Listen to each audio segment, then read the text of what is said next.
My name's Andrew King. I've worked for Molson Coors since 1997 and today I'm going to run through line cleaning.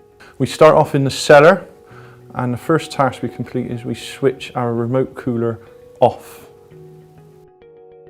The next stage is we fill up our cleaning bottle with fresh water. No line cleaning fluid at this stage, just fresh water. We disconnect our keg couplers from the kegs and we put them onto their corresponding cleaning socket on the wall. We must remember to switch the gas valve off for each brand. We then move to our cleaning pump and switch our cleaning pump on. Taking our bucket, we go to the fob detectors on the wall and we bleed all of the product out and get the water right up around the top to get every last bit of the product out.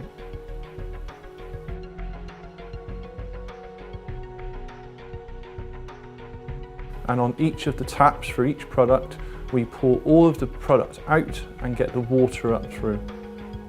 Once we're happy that we've got water through each and every product tap, we move back down into the cellar. At this stage, we must put on our personal protective equipment because we are going to be dealing with some strong chemicals. You must wear good gauntlets or gloves and eye protection.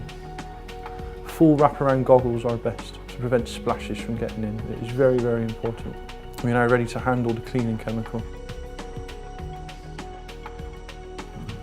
The measurement for the cleaning chemical is 1 pint, or in this instance with this particular jug, 568 millilitres. Pour this into the cleaning bottle and then we top it up, right up to the top. Now this is a 50-litre cleaning bottle, so the ratio is 1 pint of cleaning fluid for one 50-litre bottle. We then go back to our cellar boys with our bucket and we bleed all of the water out and get the cleaning fluid mixture through each of the fob detectors, remembering to get it right up around the top, around the float. This is very important because yeast does build up around the top. Every single product tap needs to be flushed through with line cleaning fluid. We also now need to make a note of the time.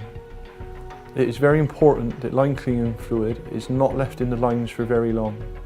We would recommend no longer than 30 to 40 minutes. During this time period, it needs to be flushed with more line cleaning fluid mixture. We call this agitation. We will get the line cleaning fluid mixture through all the beer pipes, pour fresh fluid through every 10 minutes.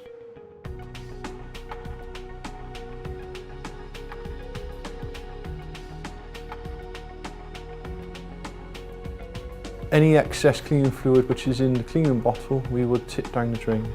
We need to swill our cleaning bottle out with fresh water and then top it up, typically only halfway, just enough to flush out the cleaning fluid mixture. Same process as before, we need to bleed our fob detectors to get all of the cleaning fluid out and fresh water in. We then come back up to the bar and with our bucket, we flush the cleaning fluid mixture out and the fresh water through. Once we have got fresh water through, we are then ready to put our product back on. We must remember to switch our cleaning pump off. We then go to our cooler. We will switch our cooler back on and we will check for an ice bank. We are now ready to put our keg couplers and our brands back on. Take the keg coupler off the wall, put it back on its keg, remembering to turn the gas back on for that individual brand.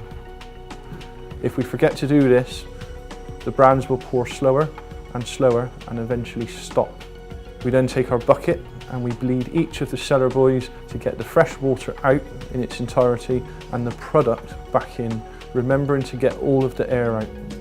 If we do not get all of the air out, the floats will drop. And the same process as before, we now flush the water out and get the product back through. You only need to pour about a pint of product and the change will be complete.